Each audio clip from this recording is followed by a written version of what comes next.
most medical students don't pay attention to details. Why? Because they have ego. In universities, you'll see medical students bragging that they are the best, that they came out with an A, that they are this and that, and they want other students to actually fear them. That's why they still carry the same ego even out here, and they think they are the best out here. No, they are not, because they are suffering from the same conditions they are trying to treat. So during preclinicals, the first year, the second year, thereabout, these guys, there's a system that teaches you biochemistry, teaches you anatomy, parasitology, microbiology, and all these things. And medical students and pharmacy students and nutrition students, they tend to ignore this, because pharmacy students are busy thinking, you know what, I want to know what is this 2 times 3, this mathematics on a bahasha that doesn't end, that doesn't have an answer. They are thinking, I need to go to the field and actually make sure I dispense. I need to go actually to the field. And this is the mindset of a pharmacist or a pharmaceutical technologist, that I need to just walk through the system, I get a license, I open my own pharmacy and become rich. And actually, those people who are actually rich in the medical field are pharmacists and pharmaceutical technologists, because they open up pharmacists and chemists, and all they care about is profits. Nothing more, nothing less. They don't care about your health. Do you think they do?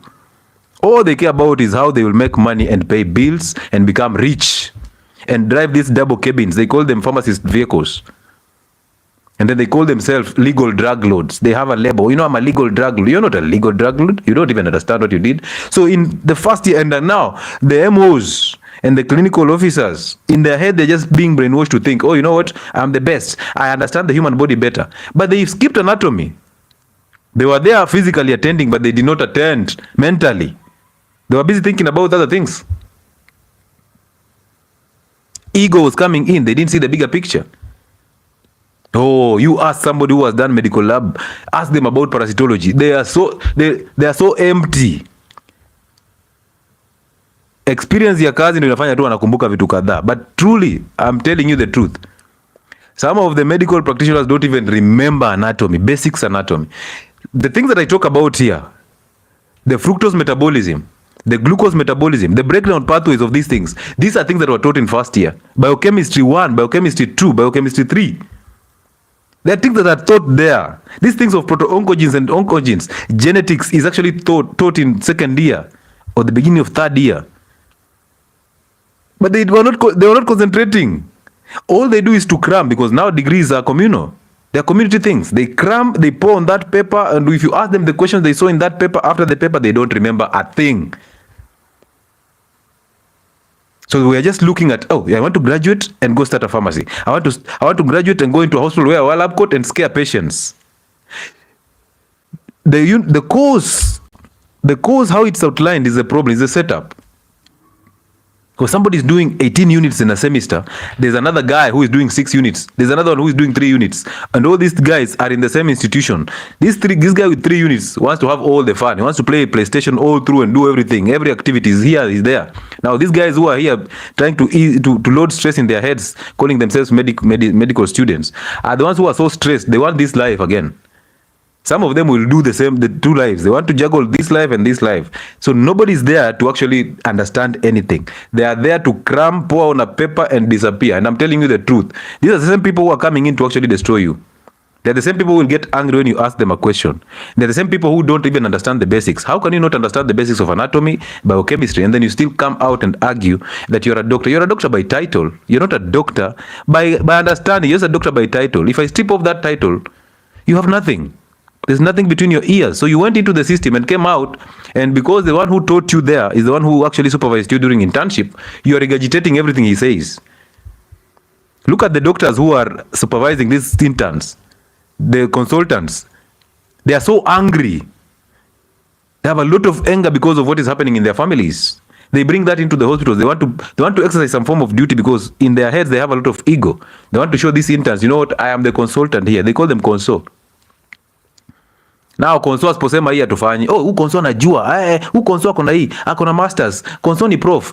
Prof akikuja lazima tusikize. Prof anakuwa mkali, so all of them are even wanting to stand in the back row because they don't want to answer questions from the conso.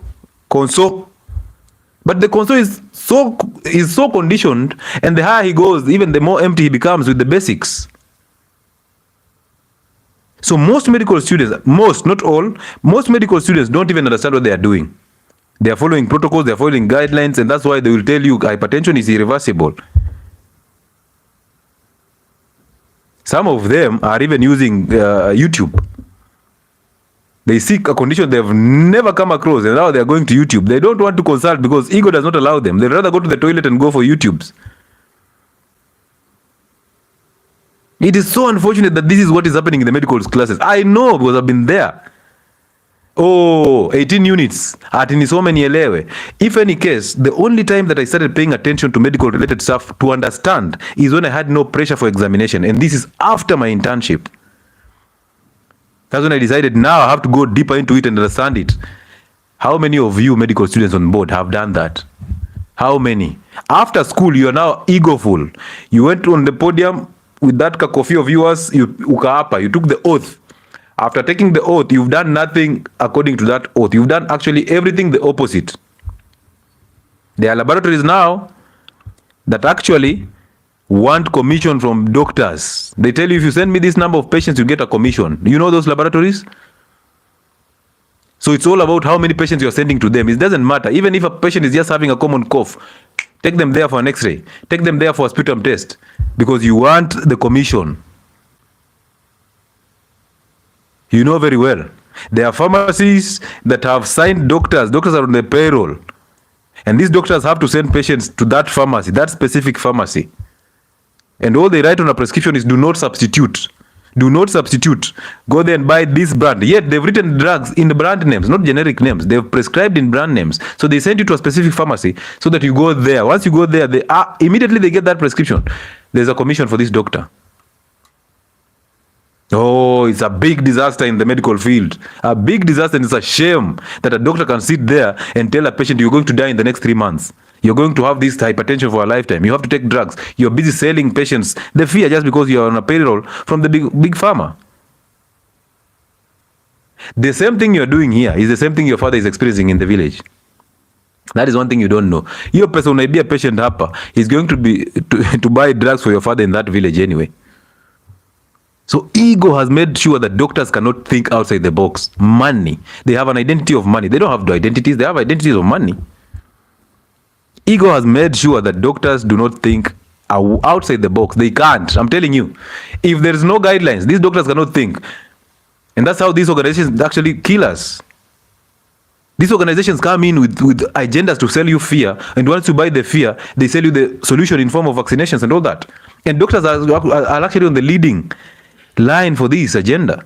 But they don't know. They are in the fallen state. They are always confused. They are in the dark. They can't see the light because they have failed. They just pushed themselves through the system. Some of you got an A, yes. An A that was bought. And then you went into a school, got nothing, but you went through the system anyway. Some of you bought those papers that you call degrees. Some of you got into this because your father is a doctor. You didn't want to be a doctor, but because your father is a doctor, he knows how to pull strings here and there. You went into University of Nairobi to do medicine. Look at you now. You are struggling, you are stressed, but you cannot do anything. You're actually depressed more than your patients.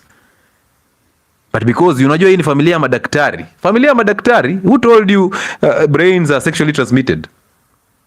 Ati familia ya madaktari. You are struggling literally. How can you tell a patient aache kumeza dawa za hypertension or diabetes when you know your father owns a pharmacy? When you know you own a pharmacy, how can you tell a patient that, you know what? Oh, guys, diabetes is reversible and you can do it through the kitchen. How do you expect to do that? How will you pay the bills? So I allow you. When you come angry at me, I allow you. I know you're in the fallen state. I can't even judge you.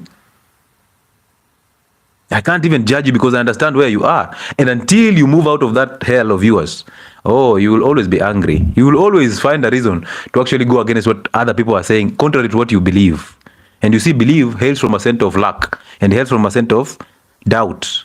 Anything that you believe in, you don't know. You just believe. There's doubt. Poleni majamaa, poleni sana. There are very few and limited number of doctors who are doing it right. Very limited. Wachache sana wanafanya the right thing. Very few doctors have the guts to actually do what is right and not do what is in the guidelines. Understand that statement? Very few doctors are doing what is right. They are upholding righteousness. Very few. Oh, you think you want to see your doctor driving a Probox? Your doctor has ego. Anataka Mercedes Benz, anataka TX, so that you can listen to him when he's telling you zero things. Anataka uone akishuka ndani ya TX ndo akuambie useless things. But because you've seen his status, you've seen his life already, you will believe it.